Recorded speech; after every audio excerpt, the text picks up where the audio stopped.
வணக்கம். இன்றைக்கி நம்ம பார்க்க போகிற சமையல் ஒரு அருமையான தக்காளி புளி இல்லாத மாங்காய் ரசம் எப்படி செய்யலாங்கிறத பார்க்கலாம். சூடான சாதத்தில் ஊற்றி சாப்பிட்றதுக்கு அருமையாக இருக்கும். வாங்க எப்படி செய்யலாங்கிறத பார்க்கலாம். மெஷரிங் கப்பில் அரை கப் அளவுக்கு மாங்காய் தோலெல்லாம் எடுத்துகிட்டு சேர்த்துக்கோங்க. ஒரு 50 கிராம் அளவுக்கு, அதாவது ஒரு 1/4 கப் அளவுக்கு துவரம்பருப்பு நல்லா கழுவிட்டு நல்லா ஒரு 15 நிமிஷமாக ஊற வச்சு வச்சுருக்கேன். இப்போ அதை அப்படியே சேர்த்துக்கலாம். தண்ணியோடு சேர்த்துக்கோங்க. இப்போ இதில் 2 பச்சை மிளகாய் சேர்த்துக்கலாம். ஒரு 1/4 டீஸ்பூன் போல் மஞ்சள்தூள் சேர்த்துக்கலாம். இப்போ இதில் இன்னும் கொஞ்சம் தண்ணி சேர்த்துக்கலாம். அளவுக்கு எண்ணெய் விட்டுக்கலாம். இப்போ இதில் சின்னதாக ஒரு துண்டு இஞ்சி சேர்த்துக்கலாம். இப்போ குக்கரை மூடி வச்சிடலாம். மூடி வச்சுட்டு நல்லா ஒரு 5 இல்லை 6 விசில் விட்டு நல்லா மசிஞ்சு வந்ததுக்கப்புறமா பார்க்கலாம்.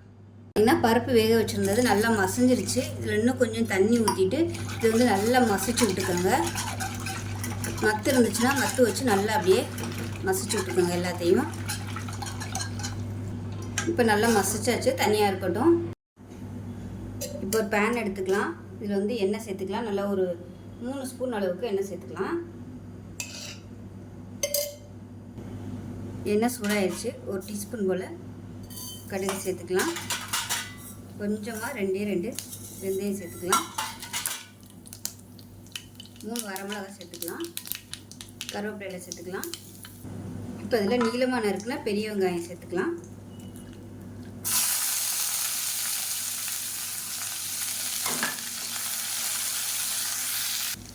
இப்போ வெங்காயம் நல்லா வதங்கிடுச்சு. ரொம்ப செவக்க வதக்கணும்னு அவசியம் இல்லை. இப்போ நம்ம பொடிச்சு வச்சுருக்க அந்த ரசப்பொடியை சேர்த்துக்கலாம்.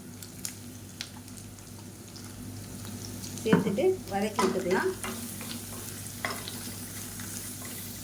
இப்போ இதில் பெருங்காயம் சேர்த்துக்கலாம். சேர்த்துட்டு நம்ம கரைச்சி வச்சுருக்க அந்த பருப்பும் மாங்காயும் சேர்த்துக்கலாம். தண்ணி தேவைப்படுச்சுன்னா கொஞ்சமாக சேர்த்துக்கலாம். இது எல்லாத்தையும் நல்லா கலந்து விட்டுறலாம். இப்போ ரசத்துக்கு தேவையான உப்பு சேர்த்துக்கலாம். மேலாப்பில் கொத்தமல்லியில் சேர்த்துக்கலாம். இது நுர கட்டி நல்லா கொதிக்கட்டும். இப்போ பாருங்கள், நல்லா கொதிக்க ஆரம்பிச்சிருச்சு. அமர்த்திடலாம். ரொம்ப கொதிக்க விடணும்னு அவசியம் இல்லை. ஏற்கனவே நம்ம எல்லாமே வேக வச்சுட்டோம். சூப்பராக இருக்கும். இதில் மாங்காயில் செஞ்சோன்னு சொன்னால் தான் தெரியும் அந்தளவுக்கு சூப்பராக இருக்கும். டேஸ்ட் நார்மல் ரசம் மாதிரியே. ஸோ நமக்கு புளி தேவையில்லை, தக்காளி தேவையில்லை. அருமையான மாங்காய் ரசம் ரெடி ஆயிடுச்சு. சீசன் இருக்கும்போதே இது மாதிரி செஞ்சு சாப்பிட்டு பாருங்கள். ஸோ இது சாதத்தில் ஊற்றி சாப்பிட்றதுக்கு அருமையாக இருக்கும். ஸோ இந்த வீடியோ பிடிச்சிச்சின்னா லைக் பண்ணுங்கள், கமெண்ட் பண்ணுங்கள், சேனலை சப்ஸ்கிரைப் பண்ணுங்கள், பக்கத்தில் பெல் பட்டனையும் ப்ரெஸ் பண்ணுங்கள். நன்றி.